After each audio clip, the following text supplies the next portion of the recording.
8월 3일로 넘어가게 되면, 금요일로 넘어가게 되면 이제 시급에 대한 얘기가 나옵니다. 이게 왜 중요하냐면, 시급이 앞으로 어떻게 될 건가 하면은 좀 올라가 줘야지 전체적으로 물가 수준이 올라갈 수 있다.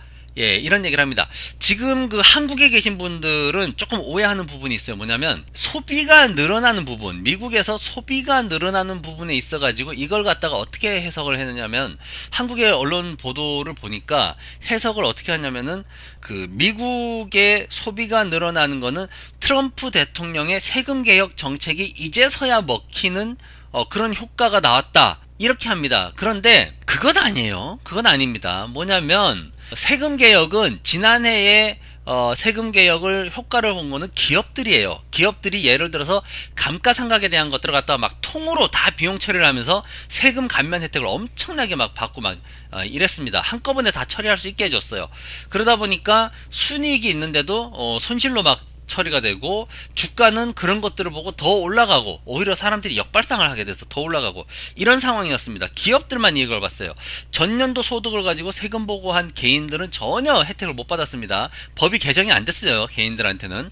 기업들만 소급 적용한 겁니다. 그래서 개인들이 세금 혜택을 통해 가지고 뭘 했다? 그건 아니에요. 세금 혜택으로 개인이 득을 본 게 있다라면은, 아마도 뭐 글쎄요, 파트너십이나 이런 회사들에 있는 파트너들은 득을 봤을지 몰라도 일반 노동자들은 득을 못 봤습니다.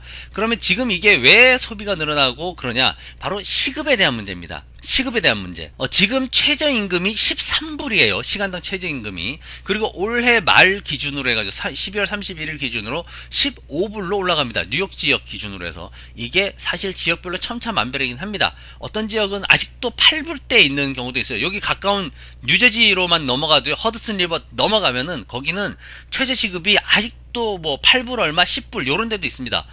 근데 지금 이 시급이 늘어나다 보니까 시급이 이제 15불로 늘어나잖아요. 그러면 이게 시급을 받는 직종은 굉장히 이제 그 단순 노무직입니다. 근데 일반 그 사무직이나 일반 노동자들도 시급이 올라가니까, 최저임금이 올라가니까 나 조정해야겠다, 이렇게 나온 거예요. 그래서 일반 기업들이 지금 보면은 여름 시즌에 급여 조정하는 회사가 꽤 많습니다. 제 주변에 보더라도 많은 회사들이 앞으로 예를 들어서 연말에 연봉 협상을 하게 되면은 시급을 15불로 올라가니까 그걸 기준으로 계산을 하게 돼요. 그러다 보니까 이게 회사에서 손해인 거죠. 그래서 지금 이 여름 시즌에 선조정해 주려는 그런 회사들이 꽤 있습니다. 그리고 여러 가지 이제 또 기업들도 수익이 좀 나다 보니까 정부의 어떤 그 보여줘야 되는 게 있으니까 뭐 보너스나 이런 것들, 그리고 급여에 대한 것들을 좀 올려주는 이런 모습도 보여야 되니까, 그러다 보니까 소비가 좀 늘어나는 거지, 이게 뭐 단순하게 무슨 세금 개혁의 영향으로 인해서 개인들이 소득이 들어서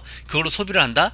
그렇게 해석하면은 이게 말이 안 먹히는 거예요. 시장을 보는 관점이 완전히 달라지는 겁니다. 그래서 그런 쪽으로 우리가 좀 미국 시장을 볼 때 그런 어떤 멀리서 보는 분들하고 가까이서 보는 분들하고는 이런 해석의 차이가 좀 있습니다. 그게 시장을 해석하는 상당히 큰 차이가 될 수도 있다라는 거 생각을 하면 좋을 것 같습니다.